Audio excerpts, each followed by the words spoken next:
Hi! In front of me is OPPO FIND X2 NEO, and today I would like to show you how you can manage autocorrection on this OPPO. Begin by opening Settings. In Settings, scroll all the way down and choose System Settings.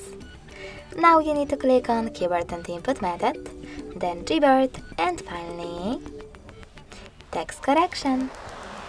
Lastly, scroll down and click on this switcher next to Autocorrection. As you can see, automatic text correction is now disabled, but you can always enable it by tapping on the same, now grey switcher.